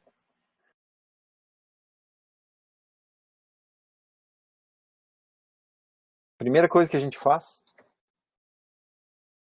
quando coletou esses dados é olhar os dados brutos, né? Então, vocês têm aquela planilha que eu mostrei no slide anterior. Vocês olham para ela e vão ver assim, dá para ver aqui que os números na coluna da tarefa 1 são sempre maiores que da tarefa 2. Parece que, então, essa aqui está demorando mais tempo. Olhando os dados brutos. É muito mais fácil se eu fizer uma visualização dos dados para ver eles brutos, né? Aqui tem um gráfico mostrando uma visualização aleatória de alguma coisa, tá? O que a gente vê aqui? No eixo X tem essas linhas, né? Então parece que tem alguma variável aqui. E no eixo que seria independente, por exemplo, assim, a tarefa A, a tarefa B, a tarefa C, a tarefa D. E aqui no eixo Y eu tenho uma medida de, digamos, que seja o tempo em segundos, né? Tempo em segundos. Então eu vejo que a tarefa A demorou esse tempo para esse cara, esse tempo para esse cara. Sempre são tempos diferentes para cada pessoa. Cada linha é uma pessoa. Mas eu vejo que sempre a tarefa B vai menos do que a A para todo mundo. E depois sobe na tarefa C. E depois fica mais ou menos constante na tarefa D. Né? Eu vejo um pouco esse padrão. Então eu identifico padrões aqui. Eu também vejo que tem um cidadão aqui, esse rosa, que não segue o padrão. Então ele está tão fora o valor dele aqui, que provavelmente ele é um outlier. Ele é o que a gente chama de ponto fora da curva. Ele teve isso aqui. Por que será? Bom, se isso aqui é muito discrepante, o cara é um outlier, eu tiro ele da análise. Eu não olho esse cara aqui. Geralmente eu sei por que aconteceu. Eu olhar lá o questionário e vi que, mas esse cara ele é cego e essa tarefa eu precisava enxergar para concluir. Então ele demorou mais. Por exemplo, tá? Eu dei um exemplo extremo, assim. Muitas vezes acontece de, naquela hora ele tropeçou e caiu. Ele estava num ambiente virtual e escorregou, o controle caiu no chão, ele teve que pegar o controle de novo. Sei lá, tocou o telefone dele, né? Alguma coisa que fez ele sair. Todos esses caras que tiveram uma influência assim, a gente tem que eliminar, ele é um outlier. E daqui também posso ver algumas questões qualitativas. Dizer assim, bom, pode observar que a tarefa B tende a ser menos demorada, né, para as pessoas, e que a tarefa C e D são equivalentes em termos de... São conclusões qualitativas que eu posso fazer em cima dos dados brutos. E aqui eu também posso identificar que estatísticas eu vou fazer. Bom, então como eu tenho isso aqui, fica interessante eu testar a tarefa B em relação à média das outras, porque ela parece que tem o valor menor. E aí eu vou decidir fazer um teste estatístico lá. Ou eu vejo assim, bom, não consegui identificar a diferença entre a C e a D, então eu vou ter que fazer um teste futuro onde eu mudo lá alguma coisa. Esses são os dados brutos. Vou mostrar mais um exemplo de dados brutos, um pouco diferente. Esse aqui é um teste que nós fizemos de caminhar com uma técnica de walk in place, né? Caminhar parado. Ficar batendo os pés, ao invés de caminhar de fato para se locomover num ambiente virtual em 3 dimensões. Tá, sem entrar no detalhe da técnica, a gente tinha um percurso que está identificado aqui por essa linha, né? E os pontos amarelos aqui, essas elipses amarelas, marcam portais onde a pessoa tinha que passar por dentro desses portais. Então a pessoa não vê uma linha no chão que ela tem que seguir. Ela vê portais e ela tem que caminhar entrando, né, passando por eles. O que a gente espera é que ele siga essa linha aqui, onde tem uma parte que tem curvas, uma parte com curva de 90 graus e essa parte aqui reta, para a gente analisar. E a gente obteve esses percursos aqui. Então, dados brutos para uma caminhada no ambiente virtual podem ser as posições que a pessoa estava, né, no plano do chão, XY, durante a tarefa. Aí eu tenho aqui para cada usuário essas linhas, vocês veem que todo mundo vai bem na linha reta, exceto esse aqui que se perdeu um pouquinho, eu acho, num portal. Depois aqui, a mesma cor aqui tende a ter problemas quando começa a fazer curvas, né, e tal. A gente consegue analisar dados brutos dessa forma, ver que logo depois de uma curva teve um pouco de perda, né, aqui também. Então parece que é na curva para a esquerda sempre, na curva para a direita que não aconteceu. A gente consegue analisar coisas nos dados brutos, mas são superficiais, qualitativas, né, como eu falei no slide anterior. E antes de entrar lá nos dados objetivos numéricos, né, quantitativos, eu ainda vou falar dos questionários. Como é que eu analiso os questionários? Há, às vezes, a tentação de a gente pegar as respostas dos questionários e analisar também estatisticamente. 50 pessoas disseram que preferem tal coisa, 30 pessoas disseram que não preferem tal. Quase sempre a gente só analisa brutos, assim. A gente faz somatórios das respostas e não entra numa análise de média, desvio padrão e tal, isso aí. A gente mostra realmente o histograma, né, que é um gráfico de somatórios, assim, com as barrinhas dizendo esse aqui é um gráfico pizza, né, com os percentuais, tantos disseram isso, tantos disseram aquilo e tal. Então a gente analisa eles mais brutos. Tem alguns tipos de questionários que vocês lembram da outra aula que eu falei, que nos dão um score final. Então já é um pouco diferente. O score é numérico. E se eu fizer o score para cada um dos meus indivíduos, sujeitos de teste, né, eu consigo comparar scores depois, fazer médias, tudo isso. Mas se eu for analisar as respostas dos questionários, quase sempre eu analiso os dados brutos. Então eu tenho resultados assim, né? Isso aqui foi retirado de uma reportagem do Zero Hora no passado, já faz alguns anos. Sobre se os alunos da URGS tinham preconceito ou não. E daí aqui eu coloquei um comentário no parênteses que os dados são discutíveis porque essa pesquisa ela teve problemas, assim, a gente vê pelos resultados aqui, por exemplo. Vejam o que ele diz aqui. 8.000 alunos responderam a pesquisa, então isso reflete uma fatia grande dos alunos da URGS. E aí diz assim, que a manchete era, sei lá, 85% dos alunos da URGS têm preconceito de gênero ou de raça, sei lá. Quando, na verdade, quando a gente vai ver, os dados é aqui, ó. Esses têm preconceito mínimo, que é bem pouco. Esse aqui é muito baixo, esse aqui é moderado, esse aqui é alto. Ou seja, todo mundo tem preconceito, se for ver, né? Seja ele mínimo, médio, baixo, todo mundo tem. Então, o preconceito é alto. Não devia ser assim as medidas, né? Porque não é possível não ter. Vocês estão vendo aqui, não tem preconceito nesse gráfico pizza? Não tem, né? Então, os dados aqui são discutíveis. Mas é o jeito de mostrar. Então, vocês veem como aqui ele está sendo mostrado, esse tipo de gráfico é bem interessante para questionários. Ele alinha pelas cores um agrupamento. Então, agrupamentos é uma coisa interessante. Ao invés de eu pegar todos os meus usuários, como está nesse gráfico pizza aqui, eu separo por algum grupo. Aqui eram pelos cursos, né? Então, engenharias com ciências da agricultura, exatas e geológicas, da saúde e tal. E a gente vê aqui, deveria ver no gráfico, que tem mais vermelho e laranja do que azul e verde, que então nas engenharias eu teria mais preconceito do que, por exemplo, aqui em linguística e artes, né? Daria para ver essa tendência. Essa é a ideia desse gráfico aqui. E vocês em interface vão poder fazer isso também. Vocês vão ver lá que os usuários preferem o mouse do que o botão, tanto por cento. Mas que os usuários do setor de compras preferem isso, e os de um outro setor, lá, sei lá, de vendas, preferem outra coisa. Tá?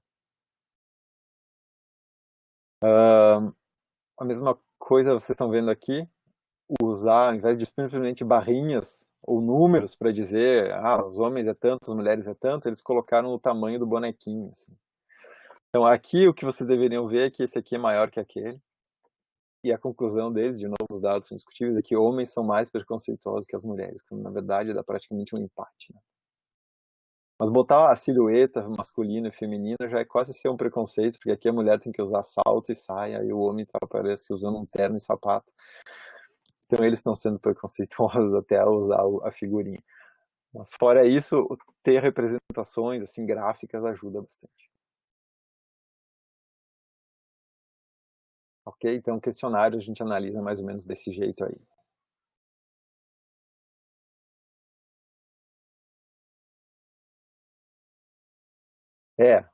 Eu tenho aqui a pergunta do Bruno, né? O que é baixo? O que é muito baixo? O que é mínimo? Como é que foi feito isso? Então tem uma metodologia por trás.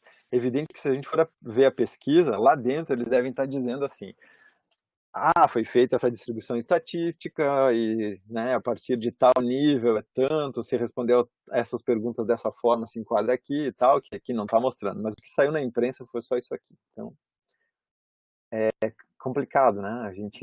Os números podem ser distorcidos. A gente costuma dizer torturar os números. A gente consegue convencer de qualquer coisa torturando os números, né? Então, se vocês forem fazer coisas desse tipo, por mais que seja intuitivo ver lá muito baixo, baixo, é preciso quantificar às vezes, né? E dizer assim, uh, como é que se chegou naquilo ali. Aqui nesse caso a gente está falando de dados mais qualitativos, né? Mas vocês vão ver agora nos dados quantitativos que tudo é muito mais quantificado. Tá? Vamos primeiro só respirar aqui. Correlação e casualidade. Agora o que nós vamos ver daqui para frente é provar cientificamente, né, numericamente, que uma coisa é causa da outra ou não. E aí tem essa chargezinha aqui, ou bonequinho aqui vem e diz assim, eu costumava pensar que correlação implicasse em causa e efeito. Quer dizer assim, se a quantidade de CO2 na atmosfera causa efeito estufa e aumenta a temperatura, e quer dizer, se quando eu tenho mais a CO2 na atmosfera eu tenho uma temperatura mais alta, então é porque é o gás carbônico que está causando o aumento da temperatura. Isso significa ver uma correlação, os dois aumentam juntos, e achar que um é causa do outro. E aí ele diz assim, e quando eu fiz a minha aula de estatística, depois que eu fiz a minha aula de estatística, agora eu já não acho mais isso. Daí o outro perguntou, disse assim, então parece que a aula ajudou. E aí ele disse, bom, talvez, né? Porque não quer dizer, só porque ele fez a aula, que foi a aula que fez ele mudar de opinião. Então, de novo, eu estou explicando a piada, explicar a piada é chato. Mas, para você saber o que eu quero dizer aqui, né? Então, não dá para, agora que ele está esperto, né? Ele pode estar duvidando. O fato de ele ter mudado de opinião depois que fez a aula não quer dizer que foi a aula que fez ele mudar de opinião. Pode ser uma coincidência. A mesma coisa nessa questão do gás carbônico e da temperatura, né? A pesquisa tem que ser muito mais profunda para provar que as emissões de gases estão aumentando a temperatura do que simplesmente olhar os níveis ali. Então é por isso que se discute essa questão e as pessoas não entendem, e daí dá para torturar os números e convencer de que sim, de que não, à vontade. Tem que cuidar com o que é relação de causa e efeito. E aqui a gente vai procurar, pelo menos nos nossos pequenos testes, simplificar ao máximo para conseguir garantir isso. Então aqui está de novo aquela tabela. Variável 1 é a técnica, variável 2, tipo de tarefa. Coletei lá números. Aqui os números que eu estou mostrando não são os números tomados de cada indivíduo em cada teste. É a média. Vocês estão vendo aqui, ó, a variável dependente usada aqui é a média do desempenho dos usuários. Então vamos supor que isso aqui seja tempo, né? Então a média que os usuários levaram para fazer a tarefa 1 com o raio foi 37 segundos,2. E com o Canvas foi 29,8. O que vocês concluem? Então, rapidamente alguém vai dizer assim, raio virtual demora mais do que Canvas para fazer a tarefa 1. Certo? Porque a média deu diferente. Só que a média dá diferente não prova nada. Certo? Eu tenho que ver se realmente essa variável é que está causando essa diferença. Esse aqui é o problema que a gente tem aí. E aí que a estatística serve, né? Então aqui eu tenho outra amostra da mesma coisa, né? O raio virtual é melhor que o Canvas. Aqui eu tenho raio virtual, 2,71 segundos. Canvas, 2,67 segundos. A diferença é pequena, numericamente, nas médias. O que vocês me dizem? Então, o raio está demorando mais tempo? A pergunta aqui se é melhor, né? Se é o tempo, demorar mais é melhor, não sei. Mas o que dá para dizer aqui? Nada de novo. Aí o fato de aqui esse número estar muito próximo desse, não muda nada com relação a esse anterior, onde eles estão mais distantes. Aqui não é significativo, porque eu só estou vendo a média. Não é porque os números são distintos ou não são distintos. E aqui, só porque eles estão próximos, não quer dizer também que é ou não significativo. Porque ele pode ser significativo, sim. Eu posso provar que o raio virtual demora mais tempo que Canvas e que demora bem pouquinho mais tempo. Mas demora mais. Então a gente não pode olhar só as médias. Tem perdas aí. A gente está comparando só dois números, mas eu tenho uns 40 números que eu coletei. Então tem que avaliar todos eles. Se eu plotar eles num gráfico para olhar, como esse caso aqui, ó, esse aqui corresponde ao anterior. Eu até deveria ter colocado os dois, um do ladinho do outro, para vocês compararem, tá? Eu vou primeiro comentar esse aqui. Vocês estão vendo, aqui eu estou plotando todos os, digamos, 40 números, tá? Deve ter menos que 40, bom, não sei. Vocês veem que os vermelhos aqui, eles estão muito concentrados nessa área. E tem alguns outliers, alguns caras mais longe. E já os amarelos, eles estão muito mais espalhados, mas concentrados mais nessa área aqui. Se a gente for pegar essa área como referência e essa área como referência, o meio delas fica aqui, ó, e isso me deu o vermelho mais para cima que o laranja. Se eu voltar no anterior, o vermelho na média está mais para baixo que o laranja. Então, se eu olhar mais dados, eu já vejo coisas que, bom, se bastava eu tirar esse cara aqui, digamos que ele é um outlier, e a minha média teria subido bastante. Eu vejo que as pessoas estão aqui, não estão distribuídas assim, né, como esse aqui. Então eu tenho que comparar todos os dados. Isso aqui é bem difícil de fazer, ainda fica um pouco no chute aqui, eu olhar e dizer, ah, mas olha só, o com vermelho está mais para cima. Mas ele desmente um pouco as médias já. E o que a gente faz? Como é que a gente faz para poder usar as médias de uma maneira útil e dizer, isso aqui é estatisticamente diferente? Então aqui entra, por exemplo, peguei o exemplo mais simples que eu posso de teste estatístico, o teste T-de-Student, que alguns de vocês afirmaram conhecer no início da aula, mas a maioria afirmou não conhecer. Então, teste T é um teste estatístico que eu dou para ele as duas distribuições. Eu vou dar para ele todos os números, todos os tempos do tratamento lá do Canvas e todos os pontos do raio. Eu passo para ele todas as duas séries de números. Ele vai fazer uma análise que não me interessa agora o que ele faz, porque não é uma aula de estatística. Vocês certamente viram algo assim quando fizeram probabilidade estatística.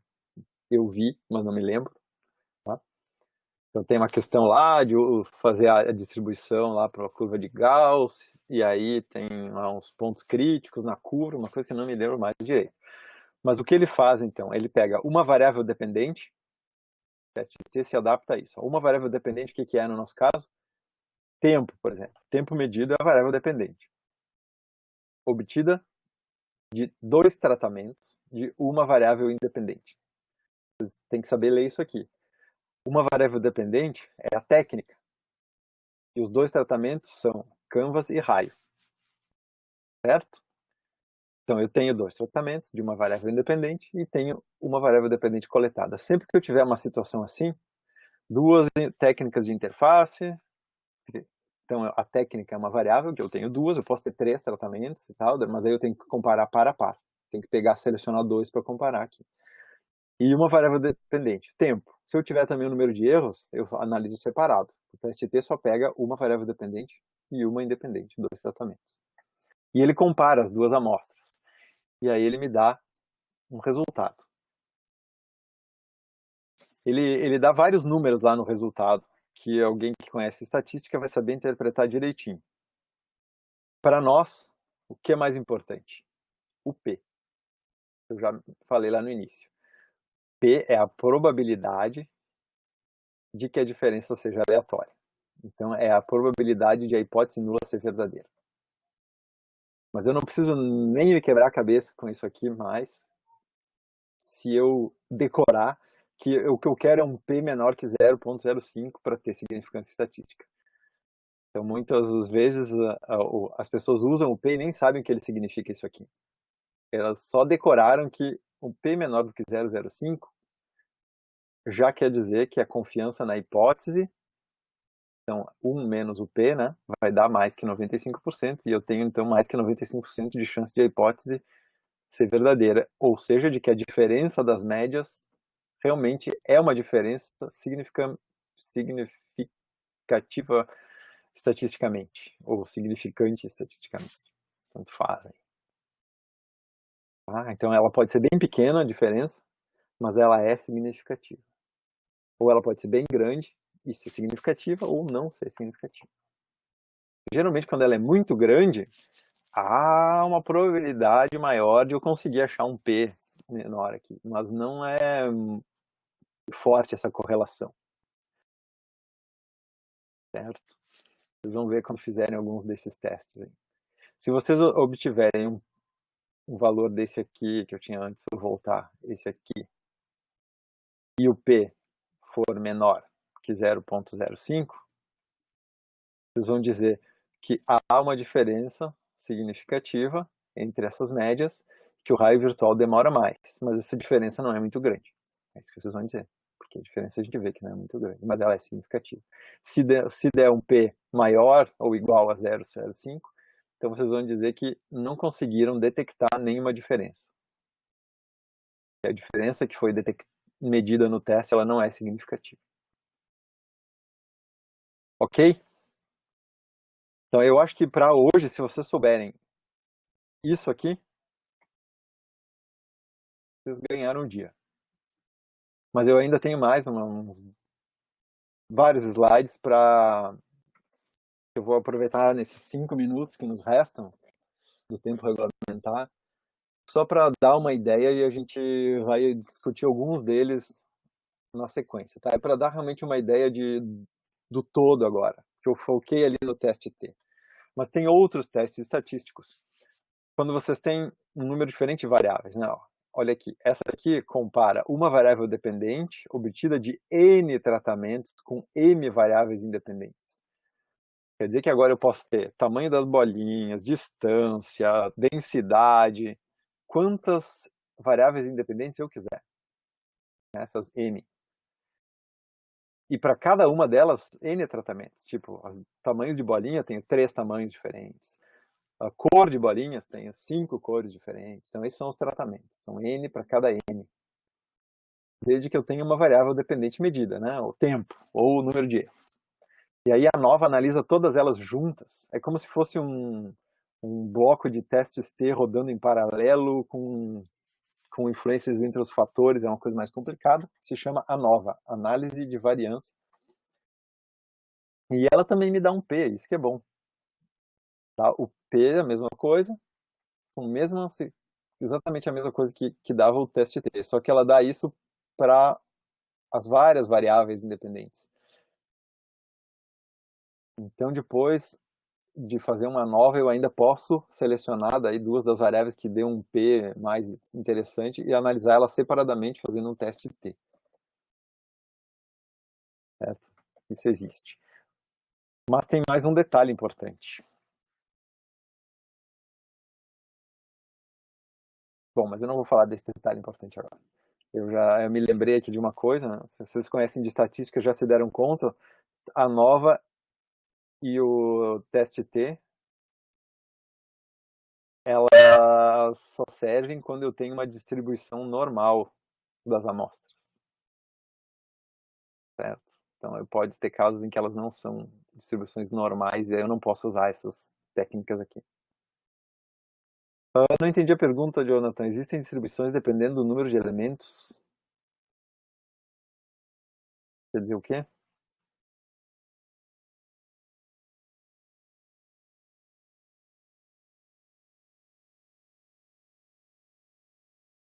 Bom, enquanto você esclarece aqui, eu vou continuar falando só da significância, né? Já falei disso aqui, né? Por que quando o P é menor que 0,5, o que isso significa? Quer dizer que a diferença ela é significante estatisticamente. Então, as médias são confiáveis. Daí eu posso dizer, as médias realmente causam aquilo. Eu estabeleci uma relação de causa entre a técnica de interação e o tempo medido. Eu posso concluir dizendo que a técnica de interação tem um efeito sobre a performance do usuário na tarefa tal, com uma confiança maior que 95%, blá blá blá, etc. E se for maior, a conclusão não é o contrário, né? Dizer, então eles são iguais. Não quer dizer isso aqui. Só quer dizer, isso está errado, né? Dizer que são iguais. Eu só posso dizer que o meu experimento não detectou diferença. Quer dizer que se eu tenho uma diferença nas médias, ela é causada por uma variação randômica, que venceu o efeito real. O efeito real da técnica que eu queria demonstrar não conseguiu ser forte o suficiente para vencer. Então, não diz que elas são iguais. Ela dá um indício de que elas são próximas em algum aspecto, mas não prova nada. Então, eu não encontrei nada e eu fico triste. Geralmente, nesse caso, eu não posso publicar o artigo, porque o revisor vai dizer assim, mas tu não descobriu nada? Só testou, e no fim eu não consigo, continuo não sabendo. Então, não cheguei nada. Então, o Jonathan disse aqui que era uma afirmação. Existem distribuições dependendo do número de elementos. Sim. Tem outros tipos de análise, né? Então, quando a gente chega a um caso assim, P maior que 0,05, o meu experimento não foi suficiente, pode simplesmente ser porque eu usei poucos usuários. Se eu usar 5, 10 usuários, né, 5, 10 amostras, é muito provável que eu não tenha diferença estatisticamente significante. Porque as variâncias ali vão ser tais que varia tanto, né, que os dois grupos vão ser bolinhas espalhadas. Assim. Isso pode acontecer também por eu ter especificado mal as tarefas. Então, aí, geralmente, a gente tem que refazer um teste, reformulando alguma coisa, aumentando o número de usuários, e isso melhora. Né?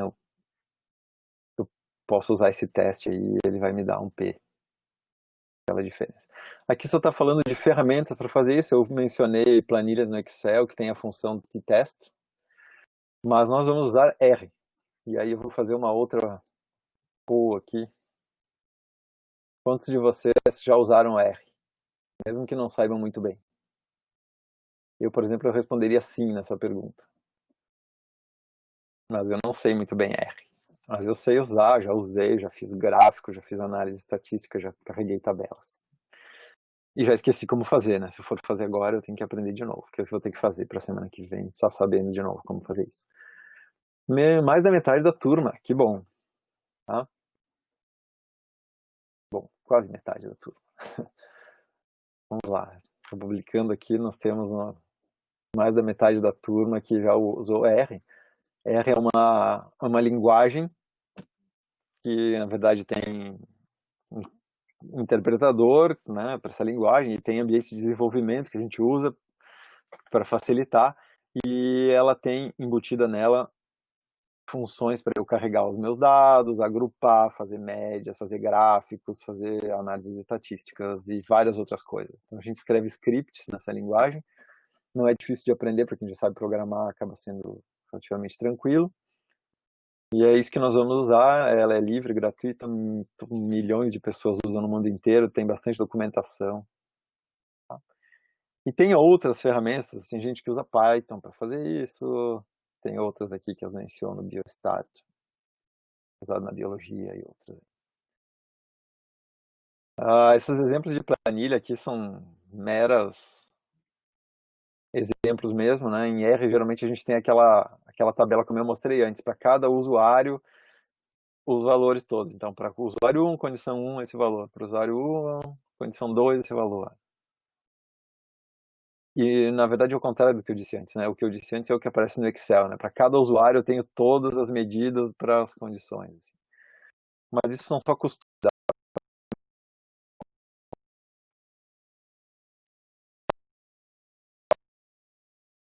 Então, aqui eu tenho que passar rapidamente. Aqui só um exemplo do resultado que eu obtive com o Excel um tempo atrás. Não sei se dá para ler exatamente aí. Mas quando eu rodei uma nova, ele me dá um quadro assim, com os valores de P para cada comparação, com outras coisas como o valor F crítico. Ele dá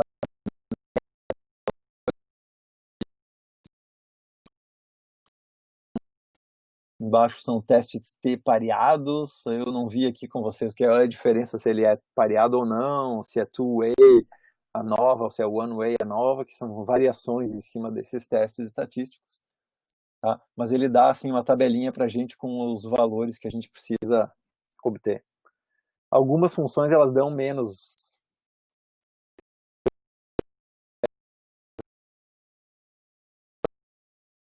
Tudo isso aqui agora. Outra coisa para apresentar os dados, quando vocês forem apresentar no final, vocês nivelem, né? Isso aqui é uma boa tabela, todas com uma casa decimal.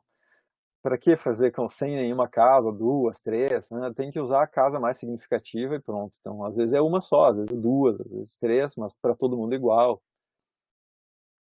Aqui esse é material mais para vocês consultarem, a gente vai visualizar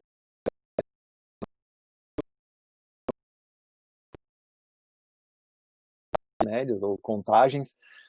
Por exemplo, com essa condição teve tantas respostas positivas, essa teve menos, essa teve mais. E aqui ela é mais informativa, porque nesse caso ela está mostrando uma espécie de box plot, onde ela tem o ponto com um quadro assim, de agrupamento dentro dos desvios, depois pontos que estão fora dos desvios, a mediana, outras coisas que ela mostra aqui.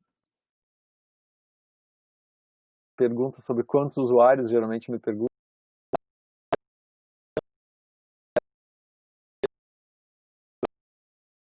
Vão 10 pessoas. Leiam aí esse texto, tem material sobre quantos usuários lá no Moodle. Eu diria para vocês que 30 é um número mágico, ninguém vai dizer que vocês usaram poucos usuários se vocês têm 30. E se vocês tiverem 10, 12, dá para conseguir significância estatística se o resultado for bem monótono, se realmente as técnicas forem muito diferentes, e daí serve. Então isso varia bastante.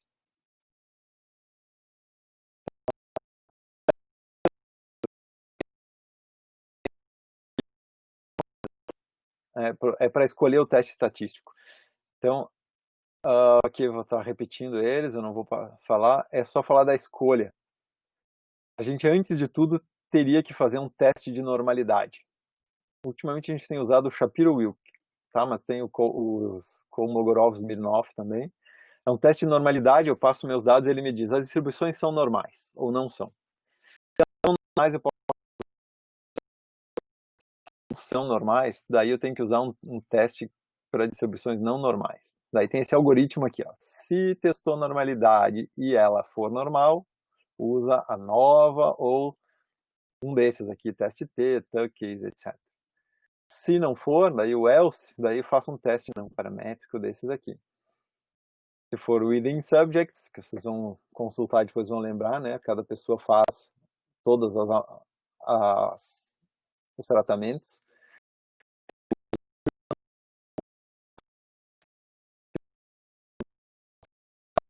Na análise. E assim vai, tem uma dezena de outros que a gente pode usar, né, de testes. Depois aqui é como reportar o resultado. Mas consultem um pouco, leiam sobre esse tema, vejam com detalhe os slides e o material que está no Moodle, e na próxima aula nós vamos fazer prática e pelo menos conseguir rodar os testes mais simples e obter prova de alguma hipótese. Tá? Desculpa ter passado tanto tempo, é um assunto bem denso e ele tinha que ser dado hoje para a gente poder fazer a próxima aula.